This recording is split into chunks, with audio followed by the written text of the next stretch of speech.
నమస్కారం, న్యూస్ విజన్కు స్వాగతం. ముందుగా వార్తల్లోని ముఖ్యాంశాలు.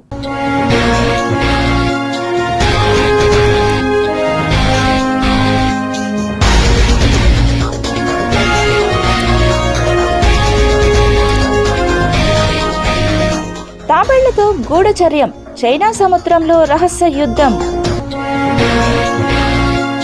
కలవరపెడుతున్న షిగెల్లా వైరస్, వేగంగా పెరుగుతున్న కేసులు, మరణాలు. ఆరోగ్య శాఖ హై అలర్ట్. నల్లమలలో అరుదైన సంపద, వెలుగులోకి 300 ఏళ్ల నాటి ఊడల మర్రి చెట్టు. శ్రీ పద్మావతి చిన్నపిల్లల ఆసుపత్రి నిర్మాణ వేగం పెంచాలి, నిర్దేశిత గడువులోగా పూర్తి చేయాలని జేఈఓ డాక్టర్ ఏ శరత్ ఆదేశాలు. తిరుచానూరు అమ్మవారి ఆలయంలో వైభవంగా ఆర్జిత సేవలు, సంప్రదాయ వస్త్రధారణతో సేవల్లో పాల్గొనాలని టీటీడీ సూచన. మత్తుబాబులకు మూత్ర పరీక్ష, నిమిషాల్లోనే గంజాయి గుట్టు రట్టు. ప్రత్యేక కిట్ల ద్వారా జిల్లా పోలీసుల సరికొత్త ప్రయోగం.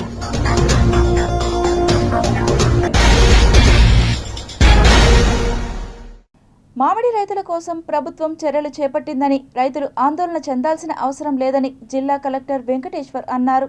రేణిగుంట పరిధిలోని గాజుల మండ్యం సమీపంలో ఉన్న శ్రీ వర్ష ఫుడ్ ప్రొడక్ట్స్ పరిశ్రమను బుధవారం జిల్లా కలెక్టర్ డాక్టర్ ఎస్ వెంకటేశ్వర్ క్షేత్రస్థాయిలో పరిశీలించారు. మామిడికాయల ప్రాసెసింగ్, పల్ప్ నాణ్యత, నిల్వ ఉంచే పద్ధతులను యాజమాన్యాన్ని అడిగి తెలుసుకున్నారు. పరిశ్రమల్లో ఉత్పత్తి ప్రక్రియ అంతా ప్రభుత్వ నిబంధనల ప్రకారం పూర్తి పరిశుభ్రమైన వాతావరణంలో జరగాలని కలెక్టర్ ఆదేశించారు. స్థానిక మామిడి రైతులకు ఎలాంటి నష్టం వాటిల్లకుండా యాజమాన్యం సరైన ధరలు చెల్లించాలని సూచించారు. రైతులు ఇబ్బంది పడుతున్న సమయంలో గౌరవ ముఖ్యమంత్రి గారి ఆదేశాల మేరకు రైతులకి ప్రభుత్వం తరపు నుంచి ₹4 సపోర్ట్ అప్పుడు చేసుకున్నారు. ఈ సంవత్సరం లాస్ట్ ఇయర్ లాంటి పరిస్థితులు లేకపోయినప్పటికీ ప్రైస్ ఇంచుమించు ఇప్పుడు చూసుకుంటే ఒక ₹6 ఆన్గోయింగ్ ప్రైస్ వెళ్తూ ఉంది. సో ₹6 నుంచి తగ్గకుండా ఉండే విధంగా చర్యలు తీసుకోమని గౌరవ ముఖ్యమంత్రి గారు నేరుగా ఆదేశాలు ఇచ్చున్నారు. మొన్న కూడా తిరుపతి వచ్చేసినప్పుడు రైతులందరితో కూడా ముఖ్యమంత్రి గారు సమావేశమై వాళ్ళకు కూడా భరోసా కల్పించి ఏదైతే ఈసారి మార్కెట్ పరిస్థితులు ఉన్నాయో దాంట్లో భాగంగా ఎక్కడ ఎట్టి పరిస్థితుల్లోనూ ₹6 తగ్గకుండా చూసుకోమన్నారు. దాంట్లో భాగంగానే ఈరోజు వర్ష ప్రాసెసింగ్ యూనిట్ని వాళ్ళ యాజమాన్యంతో కలిసి సందర్శించడం జరిగింది. ఇక్కడ కూడా కొంతమంది రైతులతో మాట్లాడారు. అందరికి కూడా ఇక్కడ ₹6 తగ్గకుండానే ఇస్తున్నారు. నగరంలోని అన్నా క్యాంటీన్లలో ప్రజలకు సంతృప్తికరంగా ఆహార పదార్థాలు అందించాలని నగరపాలక సంస్థ కమిషనర్ ఎఫ్ఏసి శారదాదేవి సిబ్బందిని ఆదేశించారు. తిరుపతిలోని న్యూ బాలాజీ కాలనీ వద్ద ఉన్న అన్నా క్యాంటీన్ను కమిషనర్ ఆకస్మికంగా తనిఖీ చేశారు. మధ్యాహ్నం భోజనం తింటున్న వారితో మాట్లాడి సమస్యలు తెలుసుకున్నారు.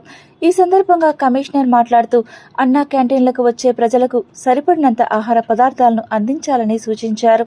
నాణ్యమైన, పరిశుభ్రమైన భోజనాన్ని అందించాలని తెలిపారు. అన్నం వృధా చేయకుండా తగినంత తీసుకోవాలని తెలిపారు. ఒక్కొక్కరికి 1 టోకెన్ మాత్రమే ఇవ్వాలని సూచించారు. స్వచ్ఛమైన త్రాగునీరు అందించాలని తెలిపారు. ప్రజల నుండి ఎటువంటి ఫిర్యాదులు అందకుండా జాగ్రత్తగా శుభ్రమైన ఆహార పదార్థాలు అందించాలని తెలిపారు. అన్నా క్యాంటీన్లలో ఎటువంటి ఇబ్బందులు ఉన్నా మా దృష్టికి తీసుకువస్తే వెంటనే పరిష్కరిస్తామని తెలిపారు. పక్కనే ఉన్న చెత్త నిర్వహణ కేంద్రాన్ని పరిశీలించి వివరాలు తెలుసుకున్నారు. ఇంటింటి నుండి ఎంత చెత్త తీసుకువస్తున్నారు, తూకివాకం చెత్త నిర్వహణ కేంద్రానికి ఎంత తరలిస్తున్నారనేది పక్కాగా నమోదు చేయాలని సిబ్బందికి సూచించారు. చంద్రబాబు నాయుడు నాయకత్వంలో రాష్ట్రం అన్ని రంగాల్లో ప్రగతి సాధిస్తోందని, సంక్షేమ పథకాల అమలు, పరిశ్రమల స్థాపన, మౌలిక సదుపాయాల కల్పనలో రాష్ట్రం ముందంజలో ఉందని తిరుపతి తెలుగుదేశం పార్టీ నియోజకవర్గ ఇన్ఛార్జ్ సుగుణమ్మ తెలిపారు. 2 సంవత్సరాల కూటమి పరిపాలన విజయోత్సవాలు, అదేవిధంగా కూటమి ఎన్డీఏ ప్రభుత్వం యొక్క 12 సంవత్సరాల పరిపాలన కూడా ఎంతో దేశవ్యాప్తంగా ఎంతో విజయవంతమైందని మొన్నటి రోజున మన రాష్ట్ర పార్టీ పండుగ మన తిరుపతిలోనే అత్యంత వైభవంగా విజయవంతంగా కూడా నిర్వహించుకోవడం జరిగింది. దానిలో భాగంగానే మరి కాన్స్టిట్యున్సీ వైజ్ కూడా నియోజకవర్గ వారీగా కూడా ఒక సమావేశాన్ని ఏర్పాటు చేసుకోవడాలని మన పార్టీ అధ్యక్షుల వారు చెప్పడం జరిగింది. వారి ఆదేశానుసారం ఈ రోజున మరి 2 సంవత్సరాల విజయోత్సవ సభ కూడా జరుపుకుంటూ వార్డు ప్రెసిడెంట్స్, క్లస్టర్ ఇన్ఛార్జెస్, అదేవిధంగా యూనిట్ ఇన్ఛార్జెస్, బూత్ కన్వీనర్స్ అందరూ కూడా పాల్గొన్నారు. వారందరికీ కూడా హృదయపూర్వక ధన్యవాదాలు తెలుపు. ఓటర్ నమోదుకు సంబంధించి ఈరోజు సార్ దీనికి సంబంధించి చూస్తే గతంలో తిరుపతిలో 55,000 ఓట్లు దొంగ ఓట్లని వైసీపీ శ్రేణులు చేర్చడం జరిగింది. ఇప్పుడు కూడా మేము చెప్పేది అధికారులందరికీ ఒకటే, ఇప్పుడు కూడా మళ్ళీ దొంగ ఓట్లు చేర్పించిన చరిత్ర ఉన్న వైసీపీ శ్రేణులు మళ్ళీ కూడా దొంగ ఓట్లు కంటిన్యూ అవ్వాలనే ఉద్దేశంతో ప్రయత్నాలు చేస్తూ ఉన్నారు. అధికారులకు ఒకటే చెప్తా ఉన్నాం, యాజ్ ఇట్ ఈజ్గా ఎవరికైతే ఓటు హక్కు ఉందో వాళ్ళకు ఓటు హక్కు ఇచ్చే విధంగా మీరు ప్రతి ఒక్క ఇంటికి వెళ్ళి ఆ విధంగా కూడా నిర్ణయం చేయాల్సిందిగా కూడా కోరుతా ఉన్నాం. ప్రభుత్వ వైఫల్యాన్ని కప్పిపుచ్చుకునేందుకే కూటమి నేతలు వైసీపీ కార్యకర్తలపై అక్రమ కేసులు బనాయిస్తున్నారని వైఎస్ఆర్సీపీ రాష్ట్ర క్రైస్తవ మైనార్టీ సెల్ అధ్యక్షులు జాన్ వెస్లీ ఆరోపించారు. తిరుపతి పర్యటనకు విచ్చేసిన జాన్ వెస్లీ వెస్ట్ చర్చిలో క్రైస్తవ సోదరులతో సమావేశ కార్యక్రమాన్ని ఏర్పాటు చేశారు. ముఖ్య అతిథిగా విచ్చేసిన వైఎస్ఆర్సీపీ క్రైస్తవ మైనార్టీ సెల్ రాష్ట్ర అధ్యక్షులు జాన్ వెస్లీకి శాలువాని కప్పి పుష్పగుచ్చాన్ని అందజేసి స్వాగతం పలికారు. ఈ సందర్భంగా జాన్ వెస్లీ మాట్లాడుతూ ప్రభుత్వ ప్రజాప్రతినిధులు ప్రజలకు పాలన అందించడంలో పూర్తిగా వైఫల్యం చెందారని విమర్శించారు. క్రైస్తవులందరూ కూడా ఇప్పుడు మన రాష్ట్రంలోనే ఎన్నో ఇబ్బందులకు గురవుతూ రాష్ట్రంలో గత ప్రభుత్వాలలో ఎన్నడూ లేని విధంగా భౌతిక దాడులకు తిరగబడి ఈ క్రైస్తవ్యాన్ని వ్యతిరేకిస్తున్న హిందూ మత ఛాందస్వాదుల గురించి మీకు చెప్పనవసరం లేదు. ఈరోజు జగన్మోహన్ రెడ్డి గారి నాయకత్వం కింద 2019 నుంచి 24 వరకు ఎలా పరిపాలన సాగిందంటే ప్రతి ఇంట్లో రూరల్ సెక్టర్ కావచ్చు, అర్బన్ సెక్టర్ కావచ్చు, ఏదో ఒక స్కీమ్ ఎవరికో ఒకరికి ఖచ్చితంగా మనీ అనేది ట్రాన్స్ఫర్ అవుతాము. మాకి క్రైస్తవులకి ఎలాంటి బెనిఫిట్స్ చేయగలుగుతారు అనే ఒక విషయం మీద పోరాడుతూ దాన్ని హామీకరంగా ఇస్తూ ప్రతి ఒక్క నియోజకవర్గానికి కూడా అతను చాలా క్లుప్తంగా చెప్తూ మా పార్టీ పట్ల నిలబడుతూ, మా క్రైస్తవుల పట్ల నిలబడుతూ జాన్ వెస్లీ కావచ్చు, ఈవేళ నగర అధ్యక్షులు మల్లం రవిచంద్రారెడ్డి గారు కావచ్చు, మా యొక్క వైఎస్ఆర్సీపీ నాయకులు కావచ్చు, ప్రతి ఒక్కరు కూడా దీనికి పోరాడుతున్నాము. మా క్రైస్తవ సంఘాలంతా కూడా ఇకనైనా కూడా మేము మేలుకొని మా యొక్క హక్కుల మీద పోరాడతామని కూడా మేము హామీ ఇస్తున్నామని క్రైస్తవ మైనారిటీ తరఫున ఆమోస్గానే తెలియజేస్తున్నాం. తిరుపతి పవిత్ర నగరంలో కల్తీ ఆహార విక్రయాలు పెరుగుతున్నాయని సిపిఎం నగర కమిటీ ఆధ్వర్యంలో కల్తీదారులపై కఠిన చర్యలు తీసుకోవాలని ప్రభుత్వానికి 10 కీలక డిమాండ్లు ప్రతిపాదించడం జరిగిందని సిపిఎం నాయకులు వేణు తెలిపారు. హోటల్ యాజమాన్యం ధనార్జనే ధ్యేయంగా, లాభార్జనే ప్రధానంగా పెట్టుకొని కుళ్ళిన మాంసాలు తీసుకొని వచ్చి నెలల తరబడి ఫ్రిడ్జ్లలో మగ్గబెట్టి వాటిని వేడి చేసి భక్తులకు వేడివేడిగా అందించి ఇవాళ తీవ్రమైనటువంటి అనారోగ్యాల పాలు చేస్తున్నటువంటి వ్యవస్థ తిరుపతికి దాపురించడం చాలా బాధాకరం. అయితే ఇవాళ ఫుడ్ కల్తీ జరుగుతూ ఉన్న మున్సిపల్ అధికారులు కానీ, ఫుడ్ సేఫ్టీ అధికారులు కానీ ఏమాత్రం పట్టించుకోకుండా లంచాలకు పాల్పడి అవినీతిలో కూరుకుపోయి ఈవేళ ఇలాంటి విచ్చలవిడితనం రావడం వల్లే ఈవేళ పీపీ చావడిలో దొరికినటువంటి మాంసపు గుట్టలు కానీ, మొన్న దొరికినటువంటి మాంసపు మూటలు కానీ, కాళ్ళు, తలకాయలు, లివరు, రకరకాల మాంసం మూటలన్నీ కూడా కనబడడం అంటే ఒక భయానిక వాతావరణంలో ఒళ్ళు గగురుపడిచే పద్ధతులలో ఆ యొక్క చూస్తే వాసనతో కనిపిస్తూ ఉంది. ఇలాంటి పరిస్థితి ఎందుకు వచ్చింది? ఇవాళ ఫుడ్ కల్తీ కావడానికి అవినీతి ప్రధానమైనటువంటి అంశం. అవినీతిలో కూరుకుపోవడం వల్లే ఈ హోటల్ యాజమాన్యం లెక్కలేనితనంగా ఇవాళ విచ్చలవిడిగా ఈ ఫుడ్ కల్తీకి పాల్పడుతున్నారు. ఫుడ్ కల్తీకి పాల్పడినటువంటి వారందరిపైన కఠినంగా చర్యలు తీసుకోవాలి. వారిని క్రిమినల్ కేసులు నమోదు చేయాలి. ప్రతి వారం సేఫ్టీ అధికారులు పర్యవేక్షణ జరిపి ఏ హోటల్ అయితే సక్రమంగా లేదో ఆ హోటల్ అన్నిటిని సీజ్ చేయాలి. కాపు సామాజిక వర్గానికి చెందిన యువకుడు సాయి కృష్ణ మృతి ఘటనపై న్యాయం చేయాలని, ఆయన మృతదేహాన్ని కుటుంబ సభ్యులకు అప్పగించాలంటూ ఘటనకు బాధ్యులైన పోలీసు అధికారులపై కఠిన చర్యలు తీసుకోవాలని తిరుపతి వైఎస్ఆర్ కాంగ్రెస్ పార్టీ నియోజకవర్గ ఇన్ఛార్జ్ భూమన అభినయ్ రెడ్డి డిమాండ్ చేశారు. బుక్ రాజ్యాంగాన్ని ప్రామాణికంగా చేసుకొని పనిచేస్తున్నటువంటి చంద్రబాబు నాయుడు గారి ప్రభుత్వంలో అధికార యంత్రాంగం నుంచి ఇంతకంటే గొప్పగా ఏమి ఆశించగలమనేటట్టుగా సాయి కృష్ణ లాకప్ డెత్ ఉదంతాన్ని చూసిన తర్వాత ప్రజలు నెత్తి బాదుకుంటున్నారు. మే 9వ తారీఖున అక్రమంగా గాదె సాయి కృష్ణను కృష్ణలంక పోలీసులు నిర్బంధించి చిత్రహింసలకు గురి చేసి పోలీస్ స్టేషన్లోనే చంపేసి దాని తర్వాత ఆ మృతదేహాన్ని కూడా ఓ బైక్ పైన ముందర ఒక పోలీసు వెనక ఒక పోలీసు మధ్యలో ఈ పార్థివ దేహాన్ని తీసుకెళ్లి కృష్ణలంక శ్మశాన వాటికలోనే ఖననం చేసినటువంటి ఘటన వెలుగులోకి రావడంతో ఒక్కసారిగా తెలుగు రాష్ట్ర ప్రజలందరూ కూడా షాక్కి గురయ్యారు. అంటే మీ పార్టీకి సంబంధించినటువంటి వ్యక్తులకి కష్టం వచ్చినప్పటికి కూడా పలకని పవన్ కళ్యాణ్ ఇంకా మీరు మామూలు ప్రజలకి ఏమన్నా జరిగితే ఏం పలుకుతారయ్యా అన్నటువంటి సందేహాలు మొత్తంగా వ్యక్తమవుతున్నాయి. ఇప్పటికన్నా మీ నిజాయితీని ప్రూవ్ చేసుకోండి. కనీసం ఆ ఘోషిస్తున్నటువంటి తల్లి బాధను తీర్చేందుకు ఎటు మీరు ఆ వ్యక్తిని తిరిగి తీసుకురాలేరు. కనీసం ఈ దారుణానికి పాల్పడినటువంటి వాళ్లను కఠినంగా శిక్షించాలని మేమందరం కూడా డిమాండ్ చేస్తున్నాం. తిరుపతిలో అత్యాధునిక సౌకర్యాలతో నిర్మాణంలో ఉన్న శ్రీ పద్మావతి చిన్నపిల్లల ఆసుపత్రి నూతన భవన పనులను నిర్దేశిత గడువులోగా పూర్తి చేసి అందుబాటులోకి తీసుకురావాలని TTD JEO doctor A Sarath అధికారులను ఆదేశించారు. టీటీడీ ఈవో ఎం రవిచంద్ర ఆదేశాల మేరకు బుధవారం ఇంజనీరింగ్ అధికారులతో కలిసి ఆయన నిర్మాణ పనుల పురోగతిని క్షేత్రస్థాయిలో పరిశీలించి సమీక్షించారు. ఈ సందర్భంగా జేఈఓ మాట్లాడుతూ చిన్నారులకు అత్యుత్తమ వైద్య సేవలు అందించే లక్ష్యంతో నిర్మిస్తున్న ఈ ఆసుపత్రి భవనం పనుల్లో ఎలాంటి జాప్యానికి తావు లేకుండా వేగవంతంగా పూర్తి చేయాలని సూచించారు. అధికారులు, ఇంజనీర్లు, కాంట్రాక్టర్లతో కలిసి పనుల పురోగతిని సమీక్షించి నిర్ణీత కార్యాచరణ ప్రకారం పూర్తి చేయాలని స్పష్టం చేశారు. అభివృద్ధి పనుల వేగాన్ని మరింత పెంచేందుకు అవసరమైన నిపుణులు, కార్మికులు, నిర్మాణ సామాగ్రిని తక్షణమే సమకూర్చాలన్నారు. అలాగే medical infrastructure, furniture, electrical, painting, gardening, cleaning, నిర్వహణ తదితర మౌలిక సదుపాయాల పనులను సమాంతరంగా పూర్తి చేయాలని సూచించారు. భవన నిర్మాణాన్ని త్వరితగతిన పూర్తి చేసేందుకు ప్రత్యేక కార్యాచరణ ప్రణాళిక అమలు చేయాలని, ప్రతివారం పురోగతిపై సమీక్ష నిర్వహిస్తామని తెలిపారు. వారానికోసారి నిర్మాణ స్థలాన్ని సందర్శించి పనుల స్థితిగతులను పరిశీలిస్తూ అవసరమైన మార్గదర్శకాలు అందిస్తామన్నారు. ప్రతి అంతస్తులో జరుగుతున్న పనులపై ఎప్పటికప్పుడు నివేదికలు సమర్పించాలని ఇంజనీరింగ్ అధికారులను ఆదేశించిన జేఈఓ నాణ్యత విషయంలో రాజీ పడకుండా ఇంజనీరింగ్ పనుల్లో ఎలాంటి అలసత్వానికి అవకాశం ఇవ్వవద్దని స్పష్టం చేశారు. ఈ కార్యక్రమంలో డిఎఫ్ఓ డి పనికుమార్ నాయుడు, ఆసుపత్రి director doctor N Srinath Reddy, ఎస్సీలు వెంకటేశ్వర్లు, మనోహరం, ఈఈలు సుమతి, సరస్వతి, డిప్యూటీ ఈఈ హర్షవర్ధన్ రెడ్డి తదితర అధికారులు పాల్గొన్నారు.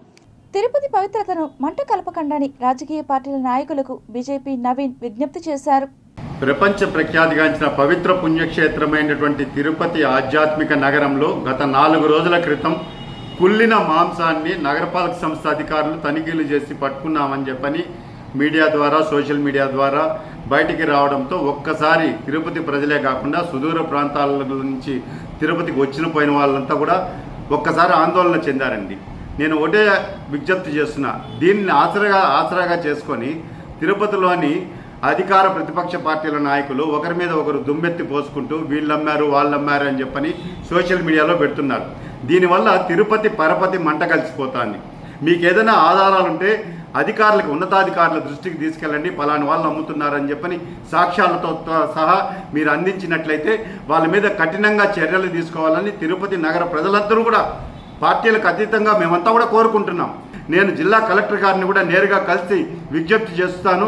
ఖచ్చితంగా ఎవరైతే ఇలాంటి దుర్మార్గాలకు పాల్పడుతున్నారో వాళ్ళని కఠినంగా శిక్షించాలని చెప్పని విజ్ఞప్తి డిమాండ్ చేస్తున్నానండి.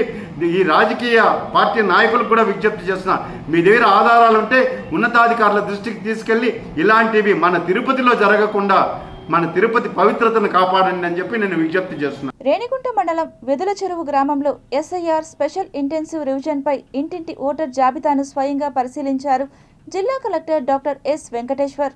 భారత ఎన్నికల సంఘం నిర్వహిస్తున్నటువంటి స్పెషల్ ఇంటెన్సివ్ రివిజన్ సర్ ప్రక్రియ జూన్ 15 నుంచి మన రాష్ట్ర వ్యాప్తంగా స్టార్ట్ అయింది. దాంట్లో భాగంగా ఈ నెల రోజులు జూన్ 15 నుంచి జూలై 14 వరకు ప్రతి ఒక్క బూత్ లెవెల్ ఆఫీసర్, ఏదైతే ప్రతి ఒక్క పోలింగ్ స్టేషన్కి ఉన్నటువంటి బూత్ లెవెల్ ఆఫీసర్ ప్రతి ఒక్క ఇంటికి వచ్చేసి వాళ్ళకి ఎన్యూమరేషన్ ఫాము ఇవ్వడం జరుగుతుంది. ఈ నెల రోజుల్లో ఈ ఎన్యూమరేషన్ ఫామ్ని ఆ కన్సర్న్డ్ ఓటర్ ఎవరైతే ఉన్నాడో వాళ్ళు దాన్ని నింపి తిరిగి బిఎల్ఓకి ఇవ్వడం అన్న కానీ, లేదంటే బిఎల్ఏల ద్వారా కూడా బిఎల్ఓకి అందజేసినా కానీ, లేదంటే ఎవరన్నా ఇంటర్నెట్ బాగానే పరిచయం ఉన్న వాళ్ళు నేరుగా వాళ్ళే స్వయంగా అప్లోడ్ చేసుకునే విధానం కానీ, ఈ 3 పద్ధతుల్లో ఏదో ఒక రూపాన ఏదైతే వాళ్ళు నింపినటువంటి ఎన్యూమరేషన్ ఫామ్ని తిరిగి ఇచ్చినట్టయితే వాళ్ళందరి ఓట్లు డ్రాఫ్ట్ నమూనా ఓటర్ లిస్టులో పెట్టడం జరుగుతుంది. దాని మీద ఏదన్నా ఎవరిదన్నా ఉన్నా లేకపోయినా ఉంటే దాని మీద మనం నోటీసులు ఇచ్చి వాళ్ళందరి నుంచి కూడా ఏదైతే ప్రభుత్వం ఇచ్చినటువంటి ఒక 12 రకాల డాక్యుమెంట్లు ఏదన్నా ఇస్తే వాళ్ళన్నింటినీ కూడా దాంట్లో చేర్చి మనం ఫైనల్ ఓటర్ లిస్టులో మనము పేరు పెట్టడం జరుగుతుంది. కలియుగంలో భక్తుల కోరికలను కరుణతో తీర్చే సిరుల తల్లి శ్రీ పద్మావతి అమ్మవారి అనుగ్రహంతో భక్తులకు ఆయురారోగ్యాలు, ఐశ్వర్యం, ఆధ్యాత్మిక ప్రశాంతత కలగాలని సంకల్పిస్తూ తిరుచానూరులోని శ్రీ పద్మావతి అమ్మవారి ఆలయంలో నిత్యం ఆర్జిత సేవలు అత్యంత వైభవంగా నిర్వహిస్తున్నారు. పాంచరాత్ర ఆగమ శాస్త్ర విధానాల ప్రకారం జరుగుతున్న ఈ సేవల్లో దేశ విదేశాల నుండి వేలాది మంది భక్తులు పాల్గొని అమ్మవారి కృపా కటాక్షాలకు పాత్రులవుతున్నారు. టీటీడీ ఆధ్వర్యంలో నిత్య, వారాంత, నెలవారీ, వార్షిక, శాశ్వత ఆర్జిత సేవలను భక్తి శ్రద్ధలతో నిర్వహిస్తున్నారు. అమ్మవారికి సమర్పించే ప్రతి సేవ భక్తులలో భక్తి భావనను పెంపొందించడంతో పాటు ఆధ్యాత్మిక ఆనందాన్ని కలిగిస్తోంది. ప్రతిరోజు ఉదయం 4:30 గంటలకు సుప్రభాత సేవ నిర్వహిస్తారు. శుక్రవారం మాత్రం ఉదయం 3:30 గంటలకు ఈ సేవ జరుగుతుంది. ఉదయం 5 గంటలకు సహస్రనామార్చన నిర్వహిస్తారు.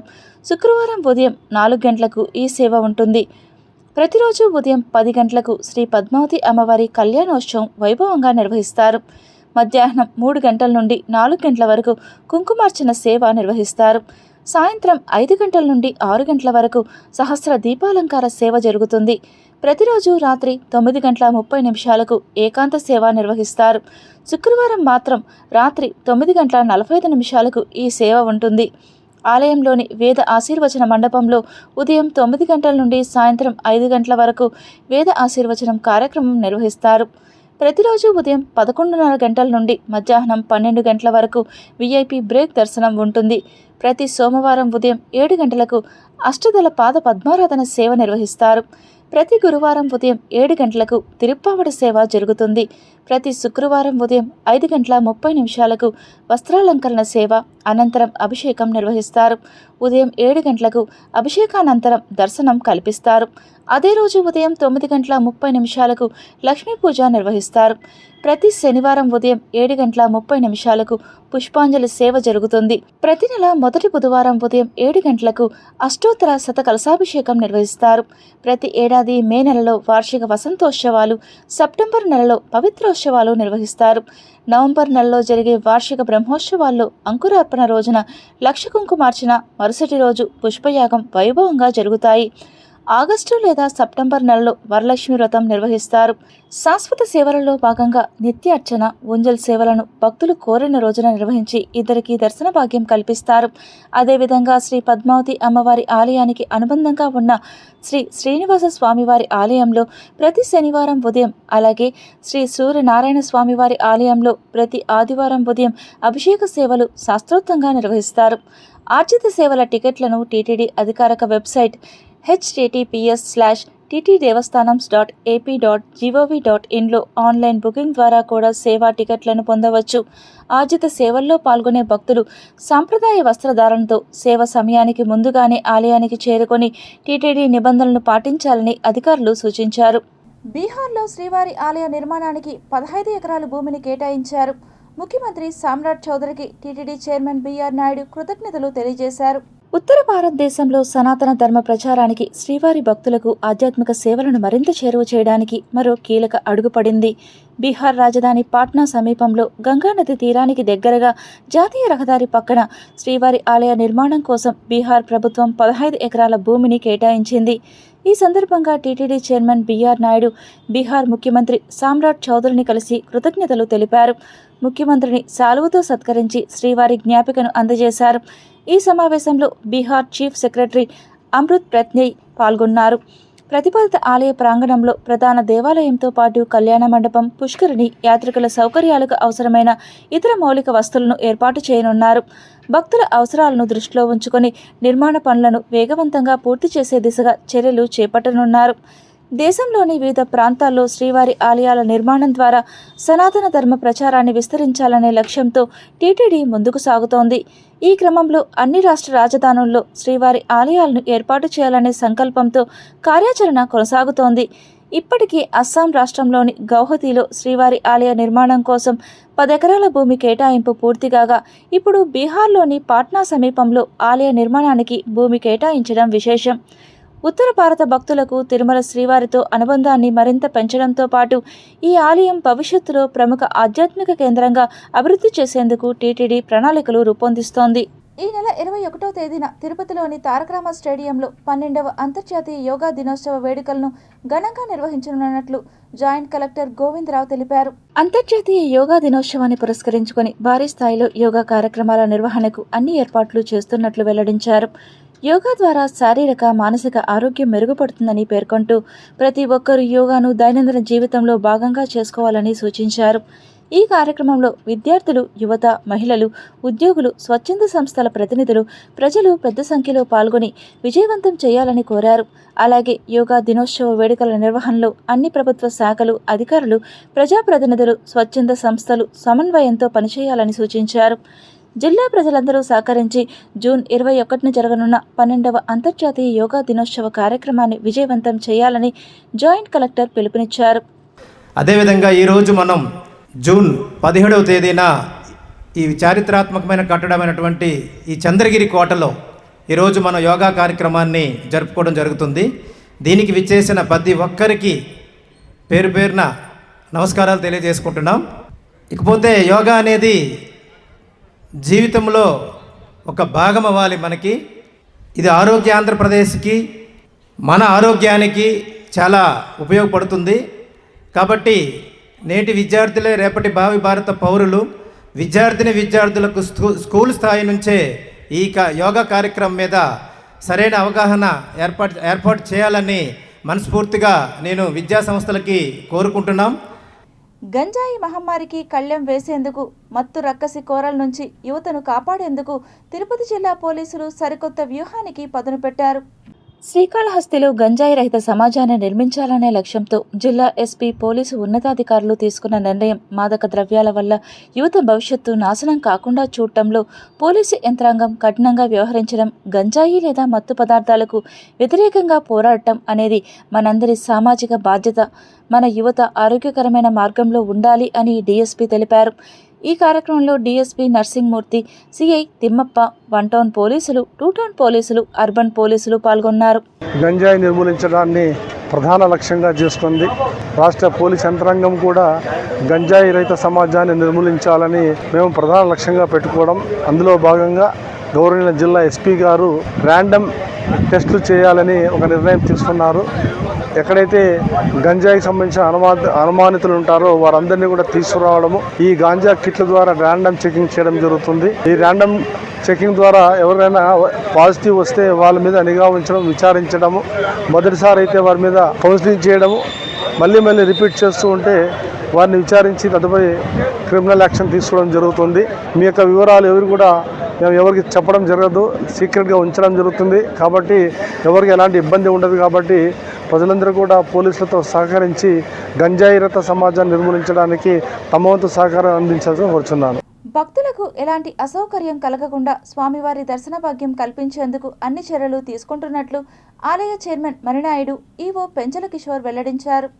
అలాగే పలు విషయాల మీద దేవాలయంలో శుభ్రత గురించి కానివ్వండి, క్యూరెన్స్ మెయింటెనెన్స్ మీద కూడా, లడ్డూ కోట్లో ఉన్న వస్తువుల మీద కానీ, వాటి మీద క్వాలిటీ మీద కానీ ప్రతిరోజు కానీ, లేకపోతే సాటర్డే సండే కానీ 2-3 మెంబర్లు ఖచ్చితంగా అటెండ్ అయ్యి వాటిని జాగ్రత్తగా, ఒక దేవాలయంలో ఉంటే, ఒకరు లడ్డూ కోట్లో ఉంటే, లేకపోతే ఇంకొకరు అన్నదానంలో ఉంటే, ఆ రకంగా వాళ్ళు మెయింటైన్ చేయడానికి ఒక నిర్ణయం తీసుకున్నారు. సో రద్దీ వేళల్లో ముఖ్యంగా సాటర్డే సండే 2-3 బోర్డు మెంబర్లు పలు విషయాల మీద దాన్ని మనం దగ్గరుండి పరిశీలించడానికి ఈరోజు బోర్డు తీర్మానించడం జరిగింది. సో ఇలా మన కాణిపాక దేవస్థానంలో భక్తులకి వచ్చే భక్తులందరికీ కూడా ఎటువంటి ఇబ్బందులు లేకుండా త్వరితగతిన, శీఘ్రగతిన ప్రశాంతమైన దైవ దర్శనం చేయడానికి బోర్డు కట్టబడి ఉంది. అదేవిధంగా చైర్మన్ గారు కూడా ఈ అన్ని విషయాలను కూడా ఏకగ్రీవంగా తీర్మానించడం చేశారు. వీటన్నిటిని కూడా కమిషనర్ దృష్టికి తీసుకెళ్ళి మరింత సులభమైన సరళమైన పద్ధతిలో భక్తులకి సేవలు చేయడానికి బోర్డు అంతా సిద్ధంగా ఉందని తెలియజేసుకుంటాం. ఈరోజు పాలకవర్గ సమావేశం జరిగింది. ఈ కార్యక్రమానికి మా బోర్డు సభ్యులందరూ కూడా హాజరయ్యారు. వారు ఎన్నో విషయాలు మాకు తెలియజేశారు. వారు తెలియజేసినటువంటి విషయాలన్నీ కూడా తొందరలో ఆమోదం చేసి ఈ కార్యక్రమాలన్నీ కొనసాగిస్తామని చెప్పి అందరికీ తెలియజేస్తున్నాం. బాలల హక్కులు సంక్షేమం కోసం రాష్ట్ర బాలల హక్కుల పరిరక్షణ కమిషన్ పనిచేస్తుందని కమిషన్ సభ్యురాలు వెంకట పద్మలత పేర్కొన్నారు. చిత్తూరు జిల్లా 2 రోజుల పర్యటనలో భాగంగా కమిషన్ సభ్యురాలు బుధవారం చిత్తూరు పట్టణంలో పర్యటించి పలు ప్రభుత్వ సంక్షేమ ఆరోగ్య సంస్థలను సందర్శించారు. ఈ సందర్భంగా ఏరియా ఆసుపత్రి, స్కానింగ్ కేంద్రాలు, శిశుగృహం, వన్ స్టాప్ సెంటర్, ఆనంద నిలయం, ఎస్సీ వెల్ఫేర్ హాస్టళ్లలో అందుతున్న సేవలను పరిశీలించి సంబంధిత అధికారులతో సమీక్ష నిర్వహించారు. బాలలు, మహిళలకు నాణ్యమైన సేవలు అందించడంతో పాటు బాలల హక్కుల పరిరక్షణకు సంబంధించిన నిబంధనలను ఖచ్చితంగా అమలు చేయాలని అధికారులకు సూచించారు. జిల్లాలో బాలల సంక్షేమం, ఆరోగ్య సేవలు, సంరక్షణ కేంద్రాల పనితీరును మరింత మెరుగుపరిచేందుకు నిరంతర పర్యవేక్షణ కొనసాగుతుందని తెలిపారు.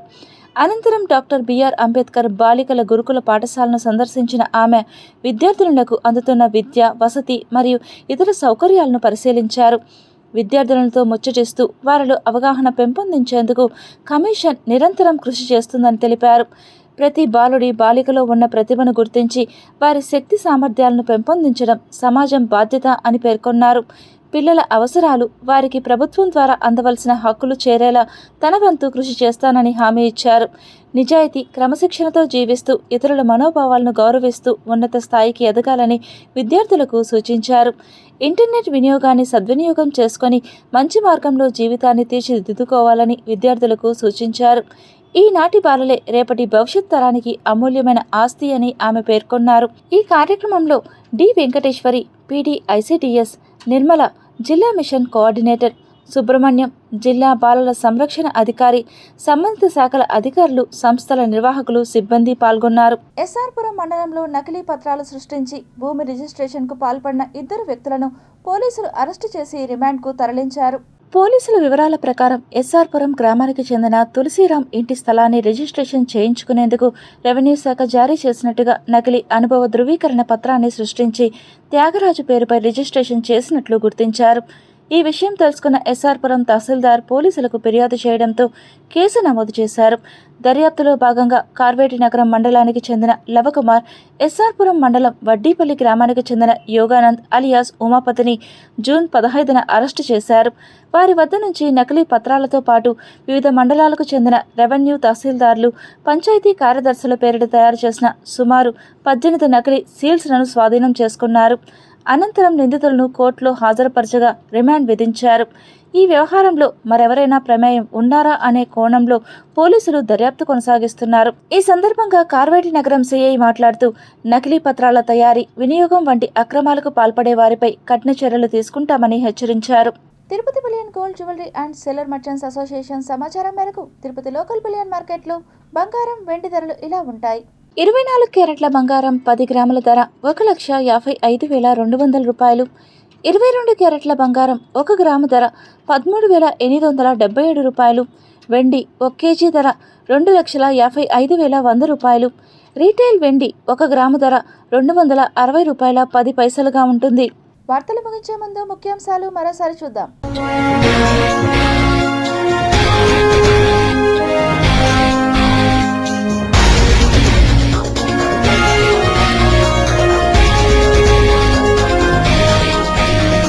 తాబేళ్లతో గూఢచర్యం, చైనా సముద్రంలో రహస్య యుద్ధం. కలవరపెడుతున్న షిగెల్లా వైరస్, వేగంగా పెరుగుతున్న కేసులు, మరణాలు. ఆరోగ్య శాఖ హై అలర్ట్. నల్లమలలో అరుదైన సంపద, వెలుగులోకి 300 ఏళ్ల నాటి ఊడల మర్రి చెట్టు. శ్రీ పద్మావతి చిన్నపిల్లల ఆసుపత్రి నిర్మాణ వేగం పెంచాలి, నిర్దేశిత గడువులోగా పూర్తి చేయాలని జేఈఓ డాక్టర్ ఏ శరత్ ఆదేశాలు. తిరుచానూరు అమ్మవారి ఆలయంలో వైభవంగా ఆర్జిత సేవలు, సంప్రదాయ వస్త్రధారణతో సేవల్లో పాల్గొనాలని టీటీడీ సూచన. మత్తుబాబులకు మూత్ర పరీక్ష, నిమిషాల్లోనే గంజాయి గుట్టు రట్టు. ప్రత్యేక కిట్ల ద్వారా జిల్లా పోలీసుల సరికొత్త ప్రయోగం.